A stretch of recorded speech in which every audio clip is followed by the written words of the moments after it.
시원한 바람이 너무나 우리의 기분을 좋게 하는 계절입니다. 성령의 바람도 그러합니다.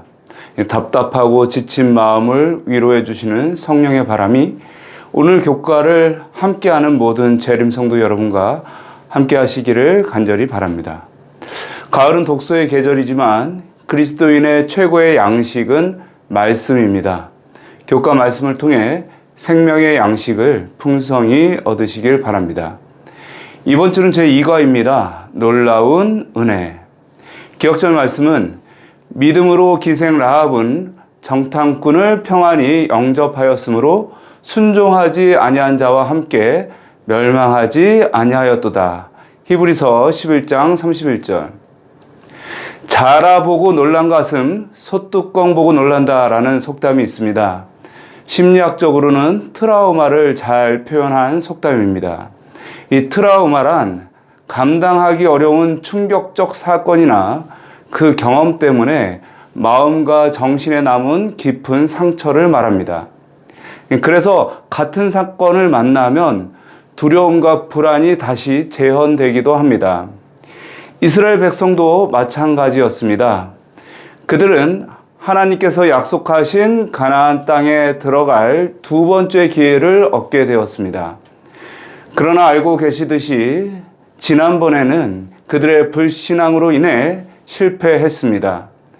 그리고 그 실패의 트라우마로 두려움과 불안이 여전히 남아 있었습니다.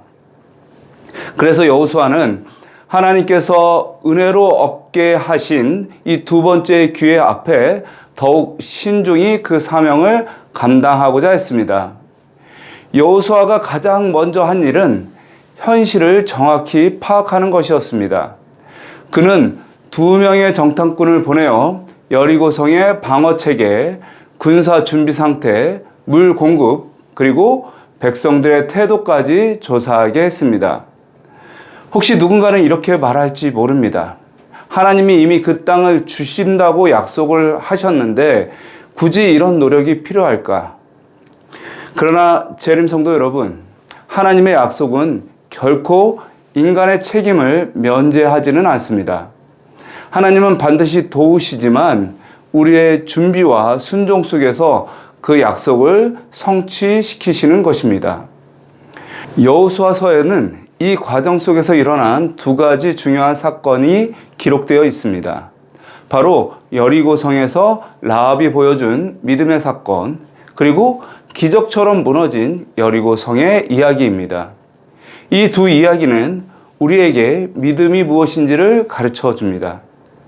또한 믿음의 이야기 속에서 하나님의 은혜도 발견할 수 있습니다. 그리고 그 하나님의 은혜는 늘 예상치 못한 방법으로 나타납니다. 라합처럼 가장 낮고 보잘것없어 보이는 이에게서도 하나님의 구원의 손길이 드러납니다. 또 무너질 수 없을 것 같았던 여리고 성벽이 이스라엘의 군사적 힘이 아닌 오직 하나님의 능력으로 무너짐을 볼 수 있습니다. 주님은 우리가 실패의 트라우마를 극복하고 주어진 은혜를 다시 붙잡을 기회를 주십니다.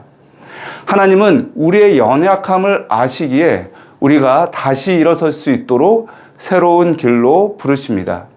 우리가 순종하며 믿음으로 나아갈 때 주님은 은혜를 베푸시며 놀라운 능력으로 함께 하십니다. 일요일 소지 두 번째 기회. 여호수아 2장 1절은 이렇게 시작합니다.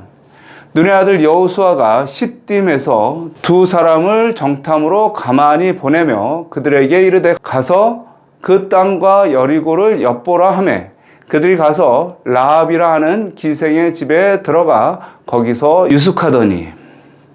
여호수아는 약속의 땅을 정복하기 위해 2명의 정탐꾼을 보냈습니다. 그들이 잠입한 곳은 바로 아카시아 숲, 히브리어로 시딤이라 불리는 곳이었습니다. 이 시딤은 이스라엘 역사 속에서 두 가지 아픈 사건을 떠올리게 하는 장소입니다. 첫 번째, 민수기 13장에서 나오는 정탐꾼 사건입니다. 12명이 파견되었고 그들의 보고를 듣고 이스라엘은 믿음 대신 불신앙을 선택했습니다. 민수기 14장 2절입니다. 이스라엘 자손이 다 모세와 아론을 원망하며 온 회중이 그들에게 이르되 우리가 애굽 땅에서 죽었거나 이 광야에서 죽었으면 좋았을 것을. 결국 하나님의 약속을 눈앞에서 놓쳐버리고 광야에서 40년을 방황하게 되었습니다. 두 번째, 민수기 25장의 사건입니다. 이스라엘 백성은 발람의 계략에 넘어가 모압 여인들과 음행하고 그들의 신을 섬기며 언약을 배반했습니다. 이는 이스라엘 역사 속 가장 큰 반역 중에 하나였습니다. 그러므로 시딤이라는 지명은 마치 우리에게 이렇게 질문을 하는 듯합니다. 이번에도 실패할 것인가?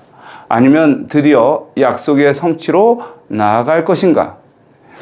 우리도 신앙의 길에서 같은 질문 앞에 서 있습니다. 우리는 과거의 실패와 죄의 기억 때문에 흔들릴 때가 있습니다. 마치 시딤의 기억처럼 우리의 삶에도 두려움과 부끄러움의 흔적이 남아있을 수 있습니다. 그러나 중요한 것은 과거가 아닙니다. 하나님은 언제나 새로운 기회, 두 번째 기회를 주시는 분이십니다. 또한 이 이야기는 신약의 베드로를 떠올리게 합니다. 요한복음 18장 17절에는 이렇게 기록합니다.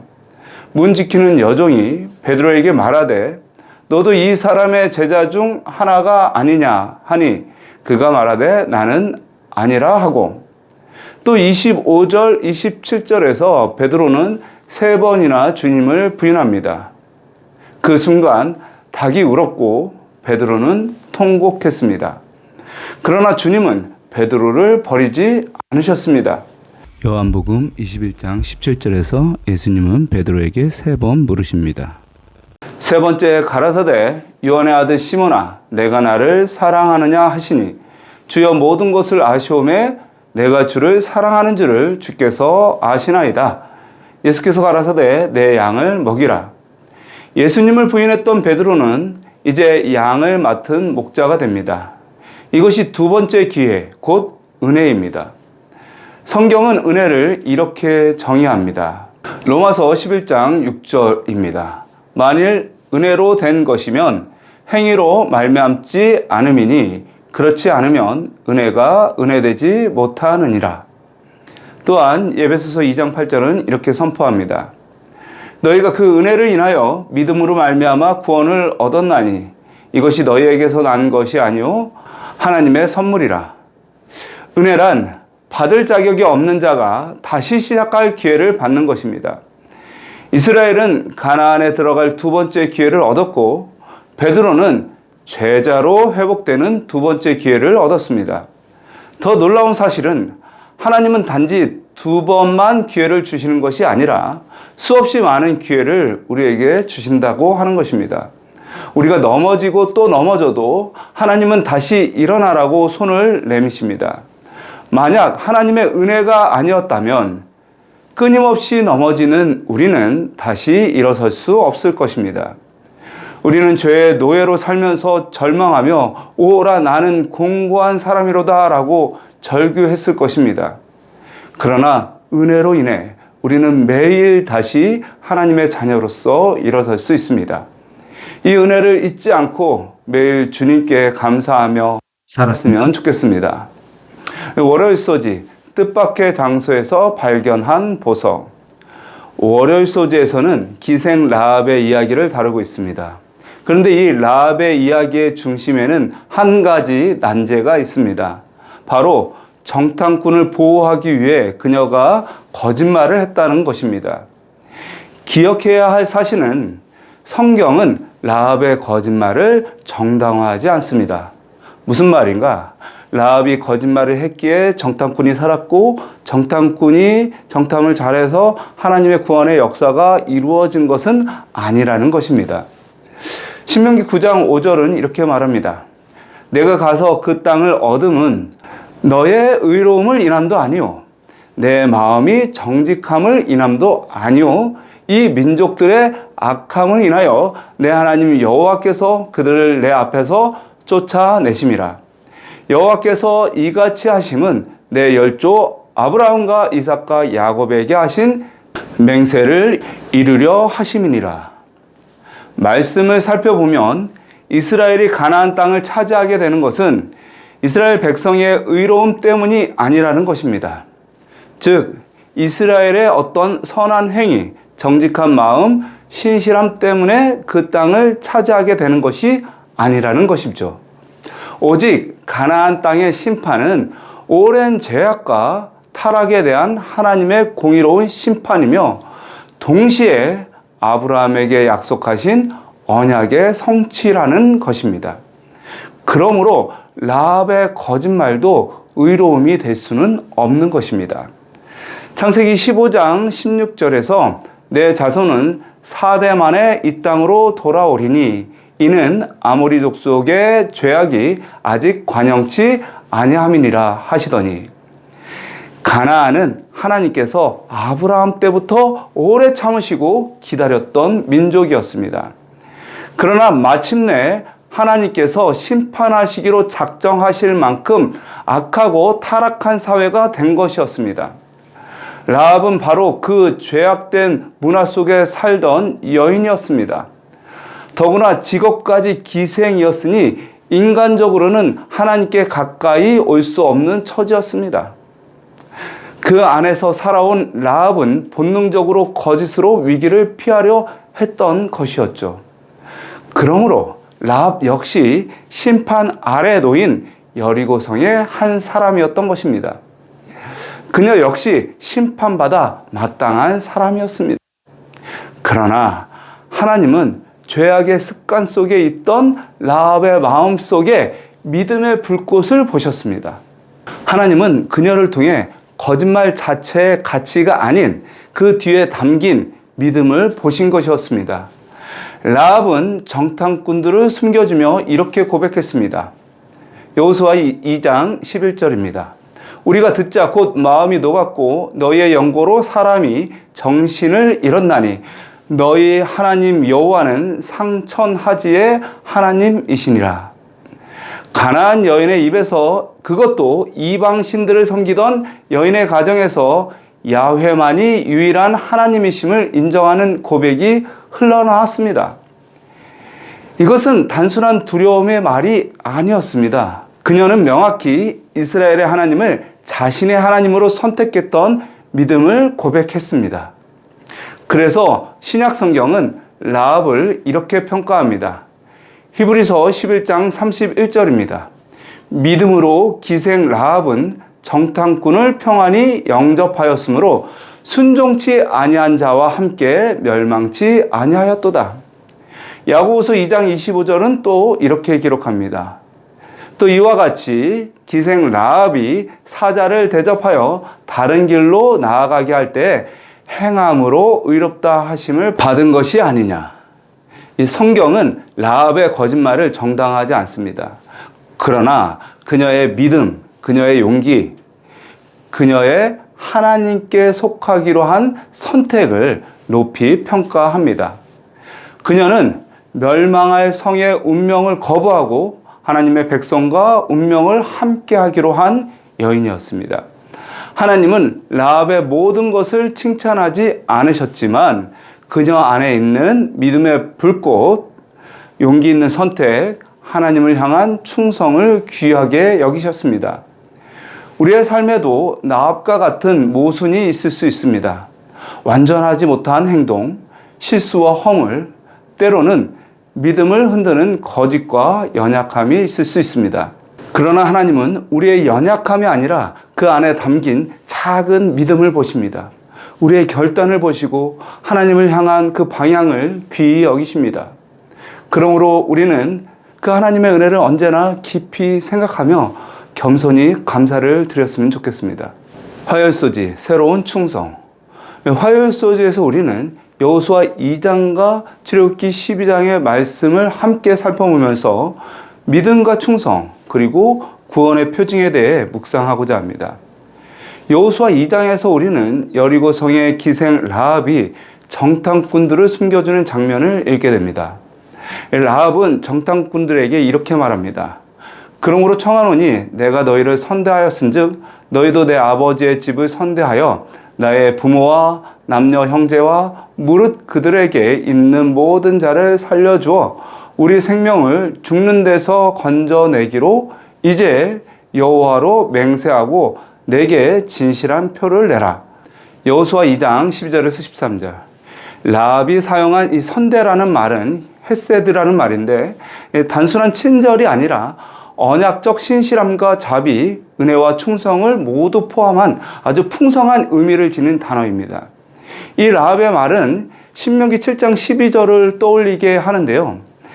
너희가 이 모든 법도를 듣고 지켜 행하면 내 하나님 여호와께서 내 조상들에게 맹세하신 언약을 지켜 내게 인애를 베풀 것이라. 인애는 헤세드입니다. 이 라합은 자신이 가나안 사람으로서 진멸, 헤렘의 대상임을 알았습니다.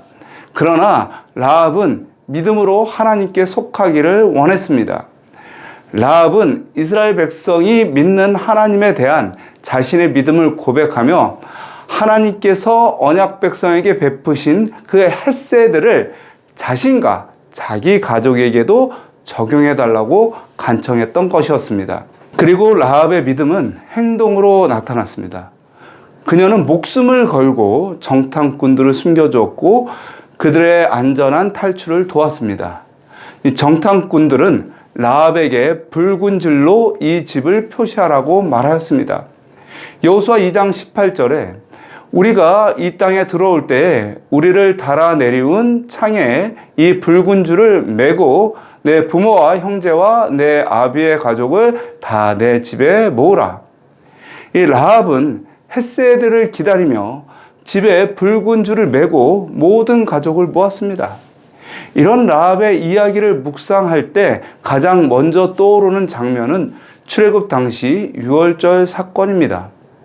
하나님께서 이스라엘 백성에게 말씀하셨습니다. 내가 애굽 땅을 칠 때에 그 피가 너희의 거하는 집에 있어서 너희를 위하여 표적이 될지라. 내가 그 피를 볼 때에 너희를 넘어가리니 재앙이 너희에게 내려 멸하지 아니하리라. 출애굽기 12장 13절. 이스라엘 백성은 애굽에서 마지막 재앙을 피하기 위해 어린 양의 피를 집 문설주와 임방에 발라야 했습니다. 그리고 하나님께서는 그 피를 볼 때에 재앙을 내리지 않으셨습니다. 마찬가지로 라합과 그의 가족은 붉은 줄을 창에 메어 내려야 했습니다.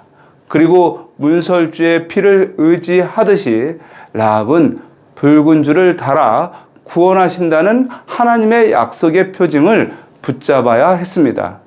라합은 약속을 믿었습니다. 그리고 그 믿음은 행동으로 나타났습니다.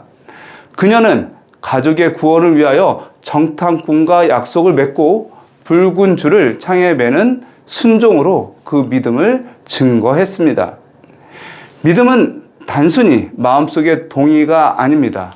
부조선지자 278페이지에는 이렇게 기록되어 있습니다. 오직 그리스도만이 우리를 범죄의 형벌에서 구속하실 수 있으며 우리는 죄에서 순종으로 돌이켜야 한다. 사람은 행함이 아닌 믿음으로 구원을 얻는다. 그러나 그의 믿음은 행위로 나타나야 한다. 라합은 멸망받을 여리고성 한가운데서 믿음을 붙들었습니다. 우리도 이 세상 가운데서 주님의 구원의 약속을 붙들어야 합니다. 붉은 줄을 창에 메었던 라합처럼 우리도 그리스도의 보혈의 은혜 아래 거해야 합니다. 그리고 우리도 그 은혜 속에서 행복한 사람으로 구원받는 사람으로 발견되면 좋겠습니다. 수요일소지 충돌하는 가치들. 수요일소지에서 우리는 여호수아 9장에 나타난 기브온 사람들의 선택을 살펴보려 합니다. 그리고 이들의 행동을 라합의 믿음과 비교하면서 신앙의 본질이 무엇인지 되새기고자 합니다. 또한 하나님의 뜻을 따르는 삶이 어떤 길인지 묵상하려 합니다. 여호수아 9장은 가나안의 여러 작은 도시 국가들이 연합하여 이스라엘을 맞서려는 장면으로 시작합니다. 그러나 기브온 사람들의 선택은 달랐습니다. 그들은 이스라엘과 대적하기보다는 조약을 맺기로 결정했습니다. 문제는 그 방법이었습니다. 그들은 자신들을 먼 나라에서 온 사절단으로 위장하고 낡은 옷, 곰팡이가 핀 떡, 해진 가죽 부대를 준비하여 이스라엘을 속였습니다. 여기서 우리는 중요한 질문을 던지게 됩니다. 왜 하나님께서 이 사건을 성경 속에 기록하셨을까? 이 첫 번째, 이 기본 사람들의 동기를 살펴보면 그들의 속임수는 파괴나 공격이 아니라 생존을 위한 것이었습니다. 이들은 여호와의 권능을 인정했고 이스라엘의 성공이 인간의 힘이 아닌 하나님의 능력임을 고백했습니다. 이것은 여리고 성에서 라합이 했던 고백의 말과 유사합니다. 여호수아 2장에서 라합은 정탐꾼을 숨겨주면서 이렇게 고백했습니다. 우리가 듣자 곧 마음이 녹았고 너희의 연고로 사람이 정신을 잃었나니 너희 하나님 여호와는 상천하지의 하나님이시니라. 여호수아 2장 11절. 이 기본 사람들도 마찬가지였습니다. 그들은 이스라엘의 행적을 듣고 하나님께서 이스라엘과 함께 하심을 인정했습니다. 이 성경의 기록은 이렇습니다. 여호수아 9장 9절에서 10절입니다. 그들이 여호수아에게 대답하되 종들은 당신의 하나님 여호와의 이름을 인하여 심히 먼 지방에서 왔사오니 이는 우리가 그의 명성과 그가 애굽에서 행하신 모든 일을 들으며 또 그가 요단 동편에 있는 아모리 사람의 두 왕 곧 헤스본 왕 시온과 아스다롯에 있는 바산 왕 옥에게 행하신 모든 일을 들었음이니이다. 라합과 기본 사람 모두 하나님의 능력을 인정했고 이스라엘의 관계 속에서 살 길을 구했습니다. 그러나 분명한 차이점이 있습니다.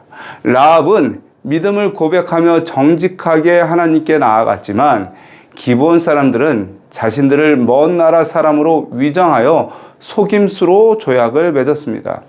성경은 이렇게 말합니다. 꾀를 내어 사신의 모양을 꾸미되 헤어진 전대와 헤어지고 찢어져서 기운 가죽 포도주 부대를 나귀에 싣고. 여호수아 9장 4절. 이 꾀를 내어라는 히브리어 단어는 오르마인데요. 이 오르마는 긍정적으로는 지혜와 슬기를 뜻하지만 부정적으로는 기만과 범죄적 의도를 의미합니다. 이 기본 사람들의 경우 그것은 파괴가 아니라 자기 생존을 위한 계략이었습니다. 그러나 그 방법은 하나님의 뜻을 구하지 않고 인간적인 수단에 의지한 것이었습니다. 이 두 번째, 여호수아의 실수도 눈여겨보아야 합니다. 모세의 율법에는 이런 중요한 상황에서 반드시 여호와의 뜻을 묻도록 규정하고 있습니다. 민수기 27장 21절은 이렇게 이야기하고 있습니다. 그는 제사장 엘르아살 앞에 설 것이요 엘르아살은 그를 위하여 우림의 판결법으로 여호와 앞에 물을 것이며 그와 온 이스라엘 자손 곧 온 회중은 엘르아살의 말을 쫓아 나아가며 들어올 것이니라. 그러나 여호수아와 지도자들은 하나님께 묻지 않고 눈앞의 증거에만 의지하여 조약을 맺고 말았습니다. 여호수아 9장 14절. 무리가 그들의 양식을 취하고 어떻게 할 것을 여호와께 묻지 아니하고. 인간의 눈으로 볼 때는 설득력이 있어 보였지만 결국 속임수에 넘어간 것입니다. 그 결과 이스라엘은 기브온과의 맹세를 깨트릴 수도 없고 가나안 정복의 조건을 온전히 지킬 수도 없는 딜레마에 빠졌습니다. 이 두 가지 가치가 충돌한 것입니다. 기브온과의 조약은 속임수로 시작되었지만 이스라엘의 족장들은 맹세를 깨트리지 못합니다. 성경은 이렇게 기록합니다. 그러나 회중 족장들이 이스라엘 하나님 여호와로 그들에게 맹세한 거로 이스라엘 자손이 그들을 치지 못한지라. 그러므로 회중이 다 족장들을 원망하니 모든 족장이 온 회중에게 이르되 우리가 이스라엘 하나님 여호와로 그들에게 맹세하였은즉 이제 그들을 건드리지 못하리라. 여호수아 9장 18절에서 19절. 하나님의 이름으로 맺은 언약은 끝까지 지켜야 합니다. 영감의 글은 이렇게 말합니다. 비록 기브온인들의 기만으로 이루어진 것이긴 하지만 그들이 이스라엘의 하나님 여호와로 그들에게 맹세한 까닭에 조약을 깨뜨리기를 거절하였다. 부조 선지자 506조. 여기서 우리는 세 가지 중요한 교훈을 얻을 수 있습니다. 첫 번째, 지도자의 가장 큰 책임은 언제나 하나님의 뜻을 구하는 것입니다. 성경은 말합니다. 내 아들 솔로몬아, 너는 내 아비의 하나님을 알고 온전한 마음과 기쁜 뜻으로 섬길지어다. 여호와께서는 뭇 마음을 감찰하사 모든 사상을 아시나니 내가 저를 찾으면 만날 것이요 버리면 저가 너를 영원히 버리시리라. 역대상 28장 9절. 하나님의 뜻을 묻지 않는 순간 우리는 쉽게 속임수에 넘어갑니다. 신앙의 길에서 가장 큰 안전은 하나님의 인도하심에 있습니다. 작은 결정이라 할지라도 주님의 뜻을 구해야 합니다. 두 번째, 겉모습에 속지 말아야 합니다. 신앙의 길에서 중요한 것은 외적인 증거가 아니라 하나님의 말씀입니다. 눈에 보이는 것, 당장 합리적으로 보이는 것에 의존하면 잘못된 선택을 할 수 있습니다. 세 번째, 기본 사람들의 모습 속에서 우리는 한 가지 은혜를 봅니다. 바로 그들의 방법은 옳지 않았지만 그들은 하나님의 권능을 인정했다라는 사실입니다. 하나님은 그들의 생존의 갈망까지 사용하셔서 결국 이스라엘 공동체 안으로 그들을 품으셨습니다.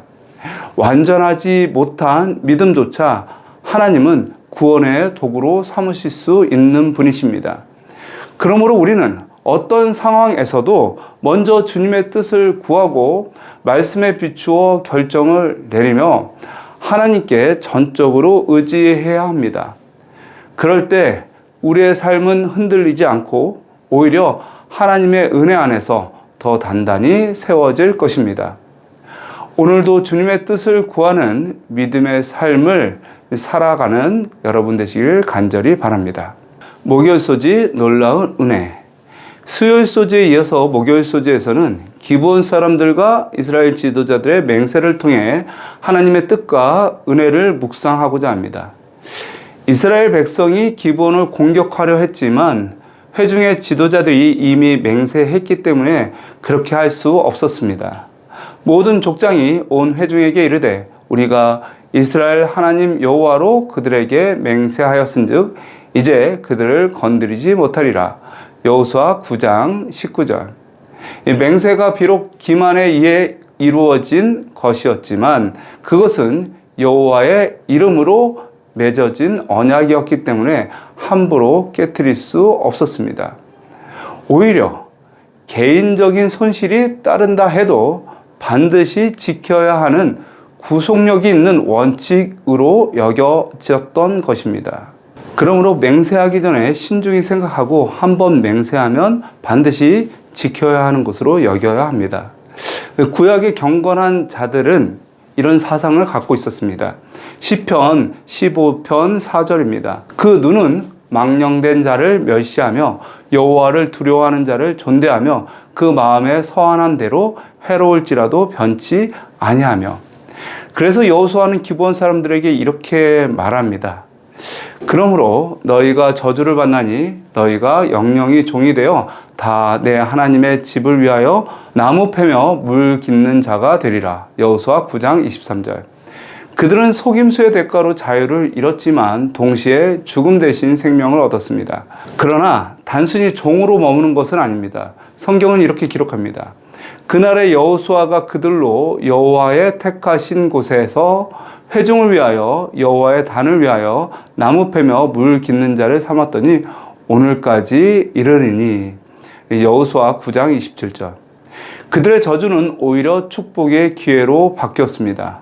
하나님의 집을 위해 섬기는 자리, 성막 곁에서 봉사하는 특권을 얻게 된 것입니다. 사무엘하 6장 11절에서 오벳 에돔의 집에 하나님의 궤가 머물러 복이 임했던 것처럼 이 기브온 사람들 또한 하나님을 가까이 섬기는 자리에서 복을 경험했습니다.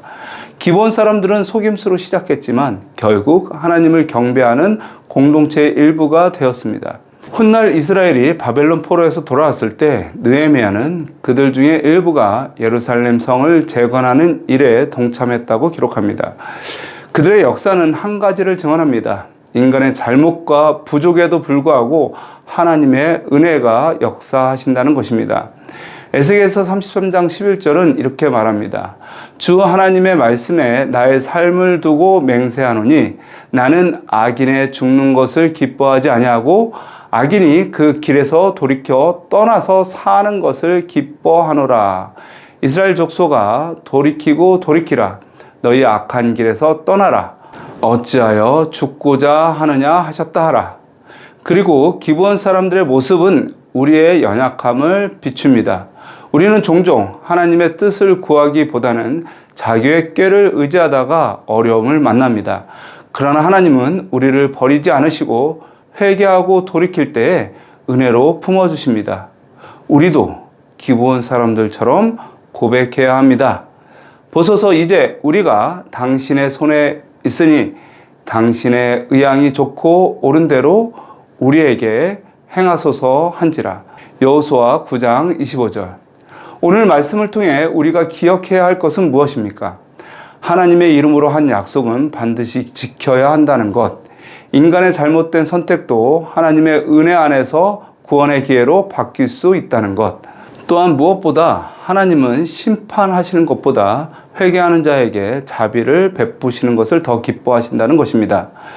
주께서 베푸시는 놀라운 은혜 안에 거하시기를 바랍니다. 우리의 연약함을 인정하고 속임수나 꾀가 아닌 하나님의 자비와 인도하심을 의지하는 저와 여러분이 되시기를 간절히 소망합니다. 여기까지 교과 해설을 마치겠습니다. 주님의 은혜 아래 거하며 다음 주에 뵙겠습니다. 시청해 주셔서 감사합니다.